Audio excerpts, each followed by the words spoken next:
그 반응이 급격하여라고 해요. 그래서 우리가 사실 사람이 이제 나이 들면서 우리 뭐 산화 반응한다고 해서 항산화제도 먹고 하잖아요. 그런 것처럼 철이 녹이 쓰는 것도 산화 반응입니다. 전부 다 산소가 있어야 진행되는 과정인데 철이 녹이 쓰는 과정은 연소라고 하진 않잖아요. 연소는 반드시 좀 그 반응이 너무나 뭐해서 급격하고 또한 열과 빛을 동반하는, 그래서 반드시 이제 빛이 보이고 온도가 올라가고 열이 발생하는 그러한 발열 반응이죠. 흡열이 아니라. 그래서 예를 들면 또 질소의 경우, 질소라는 물질은 산소랑 반응을 할 때 NO, 산화질소, 뭐 이산화질소가 생성이 되는데 얘네들은 흡열 반응을 해요. 산소를 받을 때. 마이너스. 그렇기 때문에 얘네들은 또 발열한 게 아니잖아요. 연소가 아닌 거예요. 그럼 연소라고 하는 건 산화 반응을 하면서 뭘 한다고요? 열을 낸다고요. 플러스 Q 킬로칼로리라는 열이 나오면서 빛도 나고 이런 걸 우리가 뭐라고 한다? 연소다라고 합니다.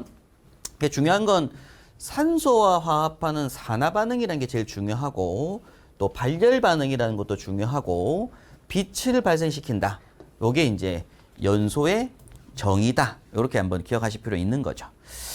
자, 그런데 중요한 건 이제 결국 용어입니다, 용어. 그래서 산화 반응이라는 용어와 환원 반응이라고 하는 용어가 사실 제일 처음 시작할 때 좀 도입이 돼야 되는데 우리가 이제 산화 반응은 말 그대로 산소와 화합하는 반응입니다.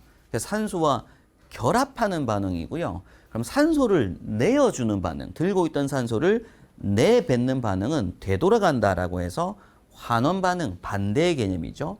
산화의 반대는 환원이란 단어가 반대다라는 걸 좀 기억하실 필요가 있고 중요한 건 요겁니다. 산화 반응의 종류, 산소를 얻을 때, 산소와 결합할 때. 근데 중요한 건 수소를 잃을 때가 시험 보기에 나오더라 이거죠. 산화 반응에 대한 설명으로. 그래서 이제 산소와 결합할 때 산화수가 증가한다는 얘기는 산소와 결합된 물질이 많아진다는 얘기입니다. 그리고 전자를 잃을 때인데 이게 결국 수소를 전자라고 하거든요. 수소 전자를 잃을 때 이런 얘기를 해요. 자, 그러면 산소를 얻으면서 수소를 잃는 게 왜 산화 반응인지에 대한 이해가 필요합니다. 그래서 여러분께서 이제 정리하실 부분이 뭐냐면 산화 반응은 일단은 기본 네 가지 산소를 얻는 반응이에요. 근데 중요한 건 산소를 얻으려면 어떻게 해야 돼요? 자기 물질이 주변 산소를 얻으려면 당연히 뭔가 내어주는 게 있어야 산소를 얻을 거라 이겁니다. 빈자리가 생겨야 누가 들어올 거니까? 산소가 들어올 거니까. 그럼 이때 가장 먼저 내뱉는 빈자리가 누구냐면 수소인 거예요. 가장 많은 가연물이고 지구상에 가장 많이 존재하는 가연물입니다. 제일 지구상에 많이 존재하는 게 수소예요. 수소. 근데 그 수소를 뽑아내기가 힘든 것이지 실제 수소가 다 있습니다. 모든 석유류 제품들. 물에도 있어요. H2O가. 그죠? 그래서 이 수소를 뭐 하는 거?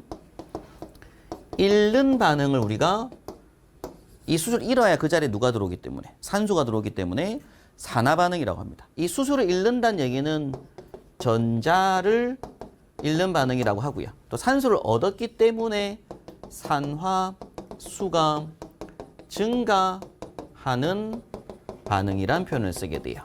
자, 여기서 제가 예를 한번 잠깐 들 건데 대표적인 가연물 종류 중에 뭐가 있냐면 CH4가 이제 앞으로 많이 나옵니다. 우리가 연료로 사용하는 것들인데 메탄이죠, 메탄. 그리고 C2H6는 에탄 나오게 되는데 요 메탄이라는 가연물이 연소 반응을 한다라는 얘기는 당연히 플러스 뭐가 돼야 된다? O2를 하는 거겠죠, 그죠? 메탄 자체가 O2랑 결합을 하는 겁니다. 이게 산화 반응이면서. 근데 이때 중요한 건 이렇게 반응을 했을 때 나오는 생성물이 중요한 거예요. 이게 제일 중요합니다. 그리고 이때 요 자리에